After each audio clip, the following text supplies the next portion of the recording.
If you're looking for a podcast that packs in sound property advice, as well as offering you an insight into making the world of property effective and ultimately work for you, you're in the right place. Hosted by Arsh, the original property rebel. He's written an Amazon bestseller, created the Property Investor app, the UK's first, and is an experienced property mentor. More importantly, he talks the talk and walks the walk.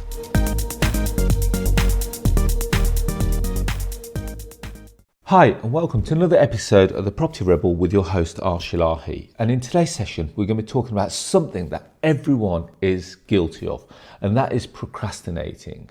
Now before we do that, I want to say a quick hello to all new and old listeners all around the world. I want to say thank you for checking in with me again, and more importantly for your continued support. So what is procrastinating? Well, the definition according to Google of procrastinating is to delay or postpone action or put off doing something. And I've had to think about this quite carefully. In essence, I've probably procrastinated putting this episode out, which was quite ironic. And I thought, well, what is it that I've done that I've procrastinated? And when I've looked back at it, I thought there's so many things that I should have done earlier. And one of the greatest examples I can give you right now is this podcast, the Property Rebel podcast. I'd seen so many people put out podcasts and got almost great success from it. And yet I decided to hold back. I kept holding back. I kept saying to myself, yeah, I'll get round to doing it. Yeah, I'm so busy. Am I going to be able to afford to do it? Am I going to be able to put the effort into it? Or, I'll get round to doing it tomorrow. So think about this from your point of view. How many times have you seen a property, and we can say like on Rightmove, or it's been on with an estate agent, or you drove past it and you've said, you know what, I'm going to call that agent, or I've got to call someone, I've got to arrange a meeting with someone, but you've not done it. And as a result of that, you've kept pushing it back. You've probably wrote it on a piece of paper, then it keeps getting transferred over to the next day. How many times have you done that? Think about it for a second. You may have done it yesterday, you may have done something last month, or you've probably still got tasks that you were due to do from last year. Bear in mind that was still only at the start of February 2021. I know that for myself, I've procrastinated on lots of things. And if you think about what they've actually cost us, it could have cost us tens of thousands of pounds, if not hundreds of thousands of pounds in lost opportunities. And when I think about why did I procrastinate? Why have I not done that? What's been holding me back? I looked at the reasons and I thought, was it the fear of rejection? Was it the fear of boredom? Was it the fear of not being able to succeed? And I keep drawing myself back to this podcast. When I was creating this, I had the idea of doing this almost like 2 years ago, 2 years prior to launching this in I think it was May 2000, I think it's March. It was definitely in lockdown, first lockdown in 2020. So yes, I think it was March 2020. We're nearly coming up to a year. Can we believe it? And I kept saying, yeah, I'm going to get around to a podcast. And believe it or not, I actually bought all the equipment required for the podcast, and it was just sat there. And I was worried about, was I going to get it right? Was it going to be perceived? How was it going to be perceived in the marketplace? Would people actually listen to it? Is it a waste of effort? What am I going to gain from this? So these were all the thoughts that were running through my mind. But I'm so glad that I did actually pluck up the courage to actually record the podcast.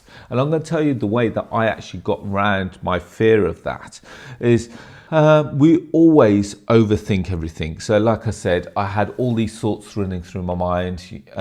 Is it just another avenue? Am I going to have the time every week to record a session? And one of the things I thought of is, are people going to listen to it? Now, I'm glad I did, because we've got, I think last count, we're over 20 different countries around the world. We've got multiple thousands of people that listen to the podcast every week. So I'm really glad I did, because it's opened us out to a completely new audience. Now, the way that I actually got around this is that there's a really good guy, I don't mind mentioning him, a chap called James Burt, who runs the podcast. I think it was the Podcast Academy. I think he's rebranded it. And he actually said to me, Arsh, come on a day session with me. So I did, in essence, get a coach. And I went through it step by step. And actually, after going through that, I thought, you know what, this is so easy. And he said to me, he goes, Arsh, I'm going to give you the best part of a month. And within that month, I want you to come up with the brand. I want you to come up with the visuals. And I also want you to come up with a minimum of 4 podcasts. Now, previously, I thought podcasts had to be approximately an hour long, and I kept overthinking, what am I going to talk about for an hour? Now, the reason why I say this is because these were all the thoughts going through my mind. And when we relate this back to property, how many times have you been meaning to put that offer in? How many times have you been meaning to send that email? How many times have you been meaning to pick up the phone to that estate agent or, that company and talk to them about that property? Now, I know lots of people that get worried about, well, the agent's not going to want to hear from me. They're not going to be interested in my offer. Now, for me, as far as I'm concerned, you're talking yourself out of business. You've not even given yourself the opportunity to succeed because you've already told yourself no. Whenever I speak to an agent, I go in with a mindset. I go in with a mindset that, what's the worst that they can say to me? The worst that they can say to me is, Mr. Ilahi, sorry, I don't believe the owner's going to entertain that offer, or I don't believe they're going to be interested. And my response to the agent, very simply, is that you have a duty of care to actually put my proposal forward to the owner. As an offer, it has to be presented. Let's put the question into the owner's head, and more importantly, let's allow them to make that decision. Because let's face it, we don't know what they're going through. We don't know if there's got any pain or motivation or what the real reasons for them selling that property. So by us asking the question, it's at least given us a chance of a yes or no. Now, if they come back and say no, that, believe it or not, is perfectly fine. Because at least we can say that we've asked the question. By procrastinating and say, should we, shouldn't we, we've not actually given ourselves the opportunity. And I've lost so many opportunities as a result of saying, yeah, I'll get round to it tomorrow. And by the time I've actually got round to it, the owner said, well, Arsh, whilst we're waiting for you to come back to us, I've actually agreed a deal with someone else. Now, how many times has that happened to you? Because it would have definitely happened to quite a few of you. So I suppose my question is, what are you going to do to kick yourself at the backside? Because we are still, I would still say into a new year. We're only part way into the second month. So we've still got time to change our mindset for the year. I always say that there's 2 kinds of people. Those who talk about it and those who go off and do it. Now, I like to think that I'm a doer. I'm not a talker.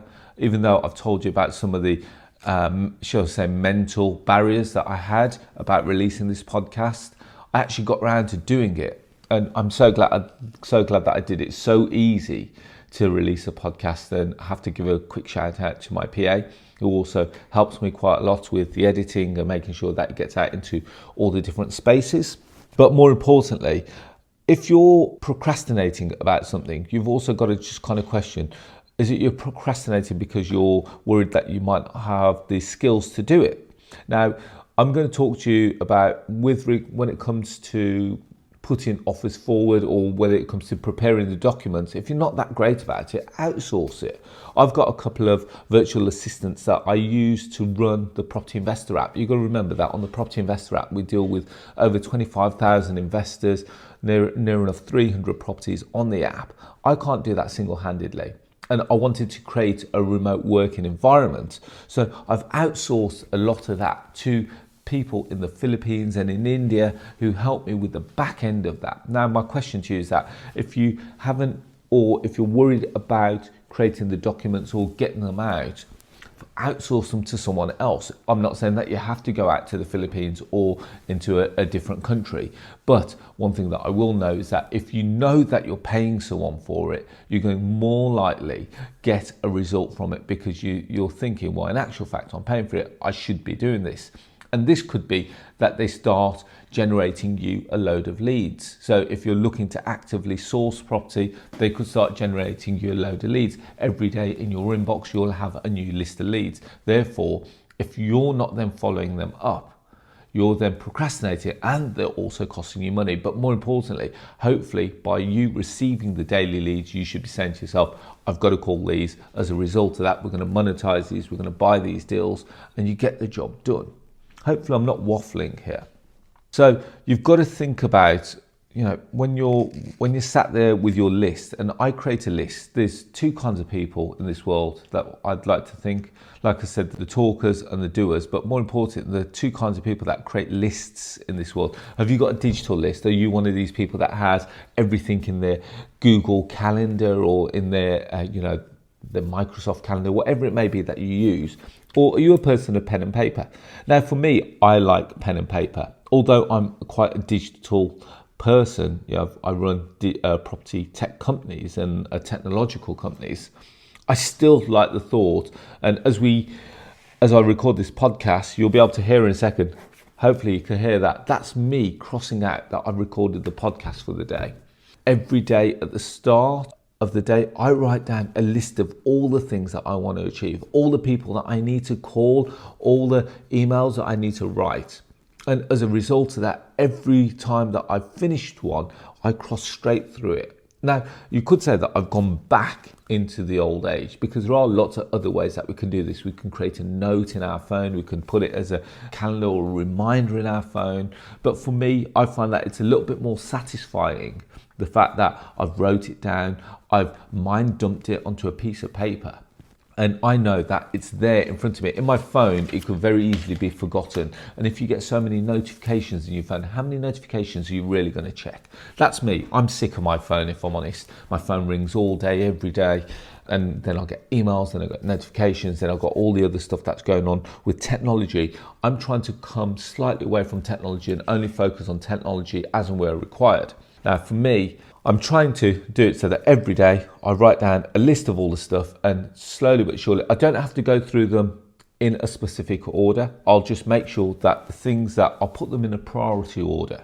And as a result of that, as soon as I've done it, I'll cross it off, and at least I know that that's done. If it needs a follow-up action, I'll then put it in my diary. Now, again, I like holding a physical diary and something that I write in. And that's one thing that I check every day. So you can call me a little bit old school if you like, but I find it works really well. And again, once it's finished in my diary, I cross through it. So guys, hopefully that's give you something to think about. It's not the most sexiest of topics, I appreciate that, but it's certainly one of most importance, because if you keep putting things off, you keep kicking the can down the street, things will never get done. As a result of things never getting done, you're also missing up on opportunities. And as a result of missing up on opportunities, you actually lose it. When I say you're not losing money, but you're actually passing money by. That could be your opportunity. That could have been your deal. That could have been your property. That should have been your property that's generating you cash flow. And then what will be really annoying is the fact that there'll be properties that you've drove past, or could be on your commute into work, could be on your way home, and you drive past that property every day, and you'll always ask yourself the question, what if? And I've got lots of those properties that I drive past. One property in particular, I'll give you a quick story about. There was an old former public house, old pub, and I'll mention the name of the road. It was called the Quarterhouse Pub. It was on the Compton Road in Wolverhampton in England, and I say that because we've got lots of international listeners. I drove past, and this pub had been boarded up for many years, traded as a successful pub, and then slowly but surely it changed ownership. They couldn't make it work, then it got boarded up, and then someone bought the pub, and then they went and got planning permission for 6 3-bedroom townhouses. I thought, okay, this is interesting. I drove past it. I know the area quite well. It went up for sale with a commercial agent. I put an offer in. I think at the time it was £325,000. So it wasn't a lot of money in reality, but this was just after the property crash back in 2008, 2009. And I put my offer into the agent, and I said to the agent, I want to buy the property, but also I want a delayed completion. So I wanted to exchange and delay the completion for approximately 6 months. And we agreed a deal that at £320,000 I could exchange with a 10% deposit and then delay the completion for 6 months. And I thought, oh, okay, this is interesting. So I kept talking to my business partner, I kept talking to our bank, solicitors, etc. And I kept delaying it. So a week went by. And then the agent kept chasing me and said, Arsh, okay, what are you doing, this, that, and the other? And I said, guys, we're just doing a little bit due diligence, etc. So I was holding off a little bit. I was procrastinating. And as a result of that, I knew that the deal was there to be done, but for some reason I kept procrastinating. So I wasn't sure whether this was the fear of rejection or whether this deal was probably a push too far back at that point, because the market had just crashed. I thought, had we paid too much money for it, etc. Why did they accept our offer so quickly? Why are they allowing us to do a delay of completion? So these were all the things going through my mind. And then I went back to the agent. I think it was almost like after 3 weeks. And then the agent come back to me and says, Arsh, unfortunately, the owner didn't want to wait for you any longer. He's gone and we've done a deal with someone else. I thought, oh man, okay. I really kicked myself, if I'm honest, really kicked myself, because I thought that was a good opportunity and I stopped myself from doing that deal. I had it in the grasp of my hands, and as a result of that, delaying it by almost trying to be too clever with it, I lost the deal. And I'll do another podcast on how not to be too clever with a deal, how not to overthink a deal. But little did I know that the person that brought that property then had other ideas for it.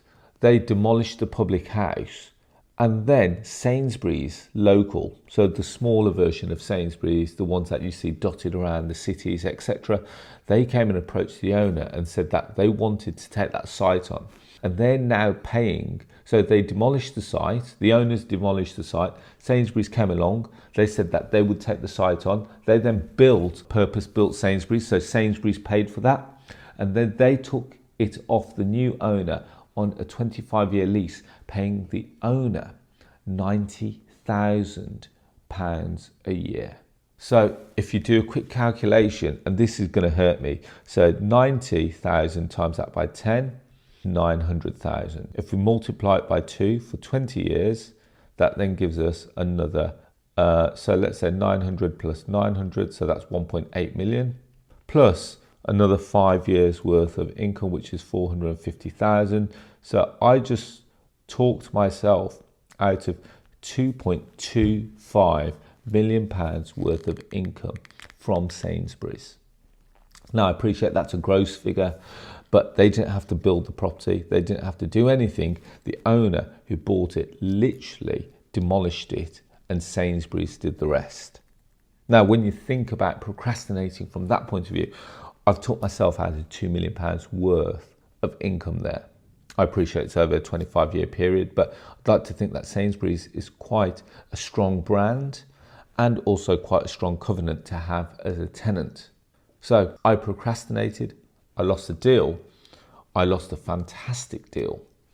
But more importantly, I now have to drive past that property every day on my way into my office, on my way back home, thinking that should have been mine.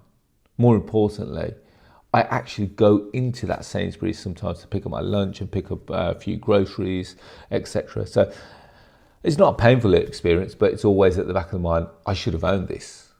So guys, I'm hoping this gives you a kick up the backside, because there will be opportunities that come and go, but hopefully they should be going. If they do go for whatever reason, it shouldn't be because you've allowed that to go. It should be because the deal wasn't right for you. You've got to give yourself that best possible opportunity to acquire that deal. I had a great opportunity to acquire that property. I let that pass through my hands. And that's one of the regrets of my property journey, if I'm honest. So guys, hopefully you've really enjoyed that session. I've actually really enjoyed it. It's made me think about all the things that I still want to do, still things that I'd love to do. And I'm going to keep pushing forward so that I don't procrastinate any further. As always, guys, if you want to reach out for me, if there's something that you want me to cover on a future podcast as a topic, please feel free to email my assistant, which is admin@arshilahi.com. and put in the subject, just put podcast topic and tell me what you want me to discuss. Tell me what you want me to cover. And I'll cover it over the next coming weeks. I'm more than welcome to try and cover some of the issues that you've got, or if you've got a question or you're not sure how to tackle something, let this be an avenue where not only you learn from it, but other people all around the world learn from it too. So if you like more free content, I've got a very active YouTube channel. You can find me on YouTube by searching the handle of Arsh. I release a new video every Thursday at 4 p.m. Again, my YouTube channel was something that I procrastinated over, the same reasons I gave you the podcast. I'm also available on social media, so you can connect with me. You can find me on Facebook, LinkedIn, Instagram, Twitter, and also Clubhouse. And then finally, as I say on the end of every podcast, have you downloaded the Property Investor app?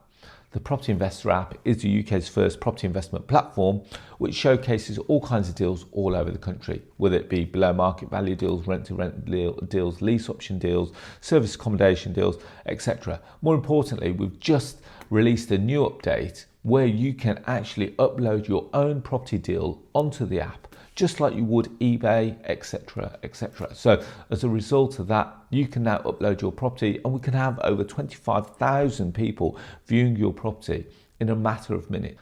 If you'd like the thought of that and you want to go and check out the new feature, please either download the app by going to propertyinvestораpp.co.uk. Alternatively, if you've got a smartphone, you can go to the App Store, type in Property Investor, and it should be there downloaded, and you'll be able to get access within the space of a couple of minutes. So guys, on that note, I wish you all to be safe, well and happy, especially within these difficult times. As always, if there's anything that I can help with, please feel free to reach out, and I look forward to speaking to you all very soon. Thank you and bye-bye. The large majority of people make a positive change if they take immediate action. So act now. Download the Property Investor app and join Arsh on his social media channels to excel your property journey.